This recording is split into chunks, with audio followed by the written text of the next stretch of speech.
औद्योगिक समाजशास्त्र का विकास, औद्योगिक समाजशास्त्र का अर्थ, औद्योगिक समाजशास्त्र की परिभाषा।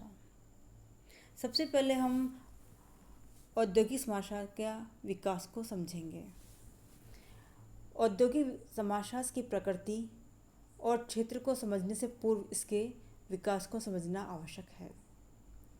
औद्योगिक समाजशास्त्र के इतिहास का विकास दो संदर्भों में देखा जा सकता है, पाश्चात्य संदर्भ में और भारतीय संदर्भ में। पाश्चात्य संदर्भ में औद्योगिक क्रांति का प्रादुर्भाव इंग्लैंड में हुआ और 19वीं शताब्दी में तथा 20वीं शताब्दी में मशीनीकरण और औद्योगिकरण की प्रक्रिया में तीव्र गति से प्रगति हुई। यूरोप के सभी देश और विशेष रूप से अमेरिका इस औद्योगिकरण की प्रक्रिया में बहुत अधिक प्रभावित हुए। औद्योगिक समाजशास्त्र का विकास पाश्चात्य देशों में और विशेष रूप से अमेरिका में 20वीं शताब्दी में हुआ। अन्य देशों में जैसे जैसे औद्योगिकरण की प्रक्रिया बढ़ती गई, समाजशास्त्रियों ने यह अनुभव किया कि औद्योगिकरण की प्रक्रिया में मानवीय संबंध के महत्व का पूरा ध्यान रखा जाना चाहिए। इन्हीं मानवीय संबंधों का अध्ययन प्रारंभ किया। समाजशास्त्र की एक विशिष्ट शाखा के रूप में औद्योगिक समाजशास्त्र का विकास 20वीं शताब्दी में प्रारंभ हुआ। अतः औद्योगिक समाजशास्त्र मानवीय संबंधों का अध्ययन है।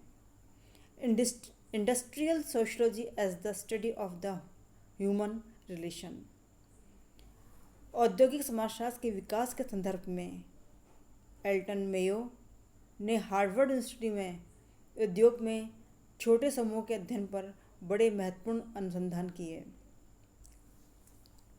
अनुसंधान का केंद्र बिंदु यह था कि अनौपचारिक समूह किस प्रकार व्यक्तियों के पारस्परिक संबंधों को प्रभावित करते हैं और ये पारस्परिक संबंध उनकी भूमिकाओं को कैसे निर्धारित करते हैं। इस अनुसंधान से यह भी स्पष्ट होता है कि एक उद्योग में उत्पादन की क्षमता मनुष्य के औपचारिक और अनौपचारिक संबंधों से प्रभावित होती है और इस प्रकार मानवीय संबंध औद्योगिक क्षेत्र में बड़ा महत्वपूर्ण स्थान रखते हैं। औद्योगिक समाजशास्त्र के विकास के अंतर्गत एल्टन मेयो के अनुसार अनौपचारिक समूह और अंतःवैयक्तिक संबंध औपचारिक संबंधों की संरचना में महत्वपूर्ण भूमिका निभाते हैं, साथ ही उनके उद्देश्यों को पूरा करते हैं। विभिन्न समाजशास्त्रियों की ये मान्यता है कि औद्योगिक समाजशास्त्र के अध्ययन में दो मूल धारणाएं प्रमुख हैं। औद्योगिक कार्यकुशलता को किस प्रकार बढ़ाया जाए, प्रजातंत्र के आधारभूत मूल्यांकन, सामाजिक समानता और न्याय की भावना को ध्यान में रखा जाए। 19वीं शताब्दी में औद्योगिक प्रगति के परिणाम स्वरूप श्रमिकों के प्रति सामाजिक समानता और न्याय की अपेक्षा उत्पादन बढ़ाने का लक्ष्य अधिक महत्वपूर्ण माना गया। संक्षेप में यह युग श्रमिकों के शोषण का रहा। 20वीं शताब्दी में इस प्रकार के चिंतन में परिवर्तन हुआ और इसमें मार्क्सवादी चिंतन का महत्वपूर्ण योगदान रहा है और वर्तमान में यह प्रयास किए गए हैं कि उत्पादन व सामाजिक समानता के लक्ष्यों का समन्वय किया जाना चाहिए। मुख्य बात यह रही कि प्राय सभी देशों में एक उद्योग में मानवीय संबंधों के महत्व को अधिक महत्व दिया जा रहा है और औद्योगिक समाजशास्त्र भी इन्हीं मानवीय संबंधों का अध्ययन करता है। एक उद्योग में उत्पादन की क्षमता का बल वहाँ पर कार्य करने वाले लोगों के अधिक संतोष की भावना पर निर्भर करता है। उत्पादन क्षमता और कर्मचारी संतोष एक दूसरे से सकारात्मक संबंध रखते हैं। औद्योगिक समाजशास्त्र सामान्य अर्थों में समाज विज्ञान की एक शाखा है। इसका अध्ययन 18वीं शताब्दी के उत्तरार्ध में औद्योगिक क्रांति के बाद से आरंभ हुआ। वास्तव में औद्योगिक समाजशास्त्र औद्योगिक संबंधों का वैज्ञानिक अध्ययन है। मूल विचार यह है कि औद्योगिक समाजशास्त्र के अंतर्गत उद्योग शब्द अधिक महत्वपूर्ण है।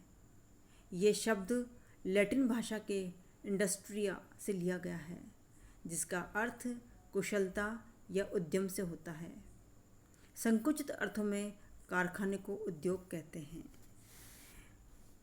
विल्बर्ट ई मूर ने अपनी पुस्तक the industrial relation and social order में औद्योगिक समाजशास्त्र को परिभाषित करते हुए लिखा है कि औद्योगिक समाजशास्त्र औद्योगिक व्यवस्था का समाज वैज्ञानिक विश्लेषण है। इसी प्रकार J.H. स्मिथ ने अपनी पुस्तक इंडस्ट्रियल सोशियोलॉजी में लिखा है कि औद्योगिक समाज शास्त्र उद्योग से संबंधित है, जो कि एक सामाजिक व्यवस्था माना जाता है तथा जिसमें वे कारक सम्मिलित हैं जो कि इस व्यवस्था में संरचना कार्यों और परिवर्तनों को प्रभावित करते हैं। संक्षेप में ये कहा जा सकता है कि औद्योगिक समाजशास्त्र समाज विज्ञान की वह शाखा है जो औद्योगिक समाज व्यवस्था का अध्ययन करती है और उसको प्रभावित करने वाले कारकों का सूक्ष्म विश्लेषण करती है। इस अध्ययन के मुख्यतः 3 स्तर हैं: समाज, समुदाय और श्रमिक।